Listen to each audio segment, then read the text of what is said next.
Welcome back to College Football Addiction. Again, we are deep into the NCAA tournament, so we're going to keep the basketball theme going for at least another week, especially with a team that Drake called out a few weeks ago.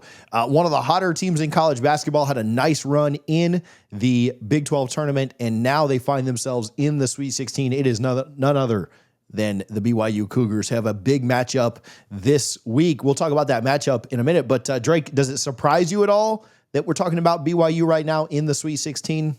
Me? Does it surprise me, TJ? Is that a real question you're asking? You know, I gave you a softball. Not quite a banana ball, but a softball. I have learned if there's one school, one team I'm not going to doubt in March Madness or in football or at this point in really anything, it's BYU because of the newfound commitment that they've made to athletics. I say newfound. That might tick off some BYU fans like, oh, what do you mean newfound? Not necessarily something that BYU hasn't cared about. It's not like they've been lackadaisical about athletics, but now it's, hey, what if we put a whole lot of money into basketball, into football, into winning, into the transfer portal? What if instead of getting the 2-star kid from Logan or the 3-star kid from Orem, who will be really good in 4 years, we pony up NIL and we go get the greatest international player in the country, bring him to play for us, give him $1 million, and win. Now, a big piece of this too, TJ, that I continue to bring up because people need to understand the reason I tout BYU so much is because of the growth they can continue to keep up with that Church of Jesus Christ of Latter-day Saints moniker. The fact that they're so committed to that faith committed to them as the flagship university of the LDS Church is great for BYU because you have an international fan base. And the more that BYU wins, the more those three letters are promoted. The more the name Brigham Young is promoted, the more that an entire faith is promoted, the more that Notre Dame wins, the more the Catholic faith is promoted. People are like, oh yeah, the Catholic school is in the national championship or making a deep run. That's how you can use athletics as a format to spread something larger or a message. That's what BYU is doing. What if we invest in basketball? What if we invest in football and those three letters grow even larger and the faith can expand? This isn't just like Alabama winning to win, winning to appease donors, donating money to see the school put up W's. No, this is an entire faith built around a university, I should say, built around a faith in an athletic department that recognizes that and now wants to invest insane amounts of money here. So I'm not shocked that BYU's here based on the way they built their roster, based on Kevin Young being their head coach. And if one man in this world had BYU going to the Sweet 16, it was me. And I have touted that for weeks on end now. Here they are. They've made it. And the analytics love BYU, even against Alabama.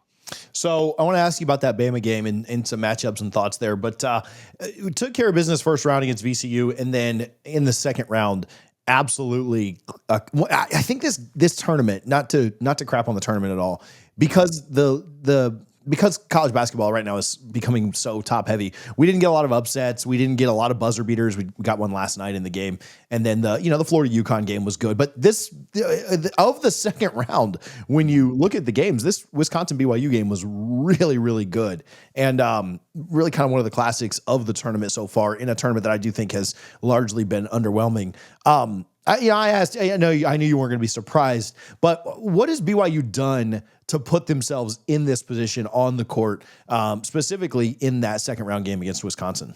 Yeah, they played really clutch basketball and really good defense. Now, the clutch part, you're probably hearing that and going, oh, they play clutch basketball. It's what they say about everybody who makes the Sweet 16. But to an extent, that's true. You look at the Wisconsin game. BYU let Wisconsin right back in there. The referees gave the Badgers some help. The VCU game, VCU pulled it within single digits in the second half. And you thought, oh, shoot, is BYU going to crap this game away? And it's tough to say when you're up 20 points, 15 points, and the opposing team pulls it within a couple of buckets that you're playing your best basketball or playing clutch basketball. But when the clutch factor really matters is once it's gotten to single digits and you still win that game. Once the momentum has swung the other way and you still win that game. BYU doesn't look pretty.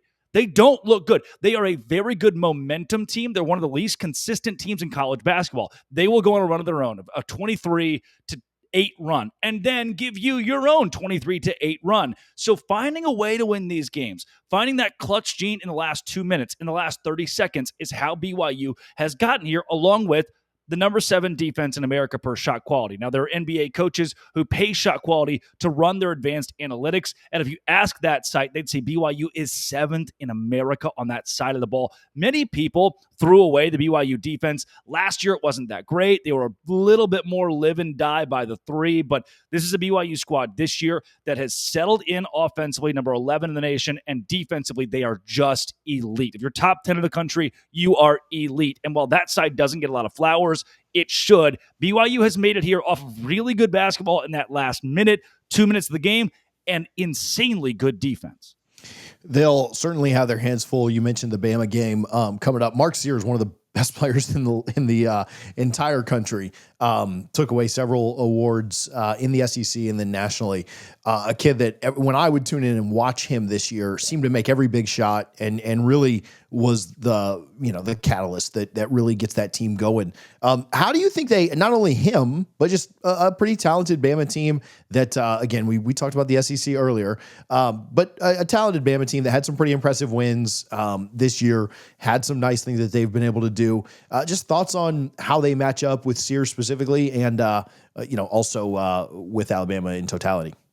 Yeah, I don't hate this matchup at all for BYU because of how finicky Alabama looked against St. Mary's and even against Robert Morris in that first round game. Bama could have easily lost each of those if not for runs of their own. They're late within 10 minutes to go in the game. Like St. Mary's pulls it within single digits and they keep hanging around. Robert Morris pulls it within single digits and they keep hanging around. Alabama has not impressed me really whatsoever in March to this point. And as good as they were in the regular season, I just don't know if I can trust their defense. And in March, that is what is so key to keep yourself in the big dance. They allowed 81 points to that Robert Morris team that you thought they could absolutely blow them out. For Alabama this year, their offense is 4th in the country. Their defense 81st in America per shot quality. That's a massive advantage for BYU. On a neutral court, this is a BYU win per shot quality by 1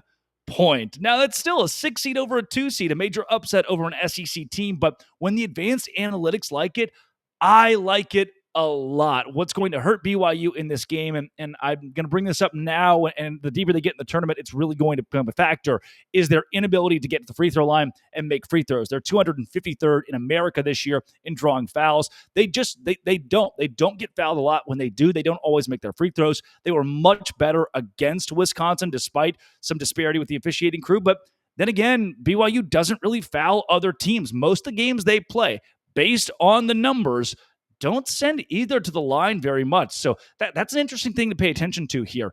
If BYU and Alabama play a clean game where the officials let them go, this is a BYU win, no doubt. If Bama shoots 12 more free throws, that's when things get dicey. But again, BYU number 8 in America defensively, number 11 offensively. For Alabama, the number 81 defensively, and the number 4 offensively. So that's a really weird little lopsided thing to play around with. Any news by saying that certainly starting well is a big deal. Watching Bama, you mentioned all of March, watching Bama against Florida in the SEC tournament, Florida got out to a pretty good lead. And by, right after halftime, Florida got up kind of insurmountable and then just kind of coasted the rest of the way. And in a lot of Alabama's wins, they've gotten up big and not, defense. They just have kept scoring, right? Best defense is a good offense that kind of keeps the ball going through the net, and the other team doesn't have a chance to come back. With a defense that struggles, it's kind of the same thing for BYU. If they can get up on Bama, and it doesn't, any team gets up by 10 or 12 points. Again, I'm not breaking news by telling you that, but with a defense that is a little bit better, with a Bama defense that struggles to slow people down, if you get up and have more talent than a Bob Morris, right, who certainly took them to the absolute wire, if you have a little more talent than them, right, you're a 6 seed, right, not an unexpected 15. I do think that's where BYU can really have a lot of success. Alabama's offense, though, really good. And that's where if BYU starts to trail, can they get enough stops to get back into a game? I think this is going to be a classic. I think this is going to be one that's a ton of fun. Do you have an X factor for BYU in this game? Yeah, Kibikata is really underrated for what he's been able to do. Yegor Demon is a massive name for them. Richie Saunders, obviously. And even you throw in a Trevin Nell or a Dallin Hall. They've got guys you've kind of heard of at BYU for the last year or two, or this year at least. Kibikata is a guy that nationally does not get respect or attention. He should. He is an impeccable big man inside. Great at rebounding the basketball. Great at offensive boards and putbacks. Keeps the ball high. He's a fundamental player. He'll be the difference maker. Drake, where can people follow you? Where can they check out more of your work? I know you'll talk about BYU. I know you'll talk about this game more on your show, but where is that? Yep, at LO Big 12 or at Drake C. Toll on Twitter and wherever you find your podcast with Locked On Big 12. Thanks, buddy.